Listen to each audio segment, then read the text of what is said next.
2024 logos ക്യൂസിനായി ന്യായാധിപന്മാരിൽ നിന്നുള്ള പാഠഭാഗങ്ങളിൽ അവസാനത്തേതാണ് ഈ video ഉപകാരപ്രദമെങ്കിൽ like ചെയ്യാനും പ്രിയപ്പെട്ടവർക്ക് ഷെയർ ചെയ്യാനും സബ്സ്ക്രൈബ് ചെയ്ത് സപ്പോർട്ട് ചെയ്യാനും ഓർക്കണേ. എങ്കിൽ ഞാൻ അപ്ലോഡ് ചെയ്യുന്ന വീഡിയോസ് ഉടൻ തന്നെ നിങ്ങൾക്ക് നോട്ടിഫിക്കേഷനായി ലഭിക്കുന്നതാണ്. ഒന്നാമത്തെ ചോദ്യം, അബീമേലെക്കിന് ശേഷം ഇസ്രായേലിനെ നയിക്കാൻ നിയുക്തനായതാര്? ഉത്തരം തോല. അബീമേലെക്കിന് ശേഷം ഇസ്രായേലിനെ രക്ഷിക്കാൻ നിയുക്തനായ തോലയുടെ പിതാവ്? ഉത്തരം പൂവ. ദോദോ ഏതു ഗോത്രജനായിരുന്നു? ഉത്തരം ഇസ്സാക്കർ. പൂവായുടെ പിതാവ്? ഉത്തരം ദോദോ. തോല ജീവിച്ച ഷാമീർ എന്ന സ്ഥലം ഏതു മലനാട്ടിലായിരുന്നു? ഉത്തരം എഫ്രായിം. എഫ്രായിം മലനാട്ടിൽ ജീവിച്ചുകൊണ്ട് ഇസ്രായേലിനെ നയിച്ചതാര്? ഉത്തരം തോല.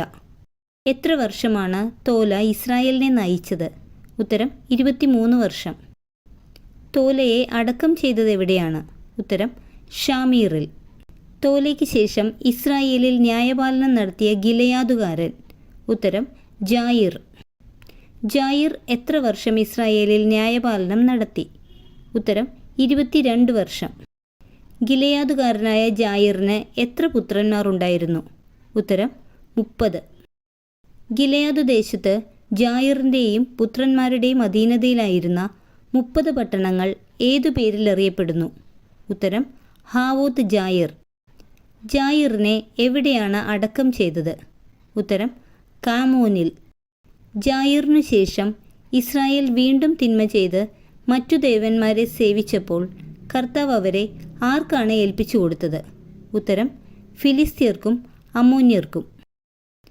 ജോർദാനക്കരെ ഗിലെയാദിലുള്ള അമോര്യരുടെ സ്ഥലത്ത് വസിച്ചിരുന്ന ഇസ്രായേലിയരെ ഫിലിസ്ത്യരും അമ്മോന്യരും എത്ര വർഷം പീഡിപ്പിച്ചു?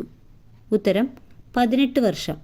ജോർദാനക്കരെ ഗിലെയാദിലുള്ള ആരുടെ സ്ഥലത്ത് വസിച്ചിരുന്ന ഇസ്രായേലിയരെയാണ് 18 വർഷം ഫിലിസ്ത്യരും അമ്മോന്യരും പീഡിപ്പിച്ചത്? ഉത്തരം അമോര്യരുടെ. ജോർദാനക്കരെ ഗിലെയാദിലുള്ള അമോര്യരുടെ സ്ഥലത്ത് വസിച്ചിരുന്ന ഇസ്രായേലിയരെ മുഴുവൻ 18 വർഷം അവർ പീഡിപ്പിച്ചു. ആര്? ഉത്തരം ഫിലിസ്ത്യരും അമോന്യരും. ജോർദാൻ കടന്ന് യൂദ, ബെഞ്ചമിൻ, എഫ്രായിം ഗോത്രങ്ങളോട് യുദ്ധം ചെയ്യാൻ വന്നതാര്? ഉത്തരം അമോന്യർ. അമോന്യർ ജോർദാൻ കടന്ന് ഏതെല്ലാം ഗോത്രങ്ങളോട് യുദ്ധം ചെയ്യാൻ വന്നു? ഉത്തരം യൂദ, ബെഞ്ചമിൻ, എഫ്രായിം. ഞങ്ങളുടെ ദൈവത്തെ മറന്ന് ആരെ സേവിച്ചതുകൊണ്ടാണ് ഞങ്ങൾ അങ്ങേക്കെതിരെ പാപം ചെയ്തിരിക്കുന്നു എന്ന് ഇസ്രായേൽക്കാർ കർത്താവിനോട് നിലവിളിച്ചു പറഞ്ഞത്?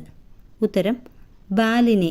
ആരെല്ലാം നിങ്ങളെ പീഡിപ്പിച്ചപ്പോഴാണ് നിങ്ങൾ നിലവിളിച്ചപേക്ഷിക്കുകയും ഞാൻ നിങ്ങളെ അവരുടെ കയ്യിൽ നിന്ന് മോചിപ്പിക്കുകയും ചെയ്തത് എന്നാണ് കർത്താവ് പറഞ്ഞത്?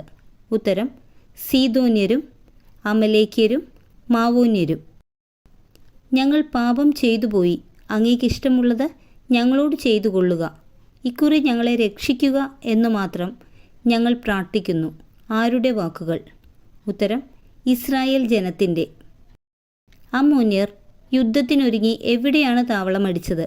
ഉത്തരം ഗിലെയാദിൽ. ഇസ്രായേൽ ജനം യുദ്ധത്തിനൊരുങ്ങി എവിടെയാണ് താവളമടിച്ചത്? ഉത്തരം മിസ്പായിൽ.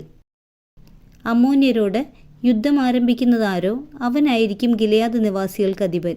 ഇങ്ങനെ പറഞ്ഞതാര്? ഉത്തരം ഗിലെയാദിലെ നേതാക്കന്മാർ. Thank you.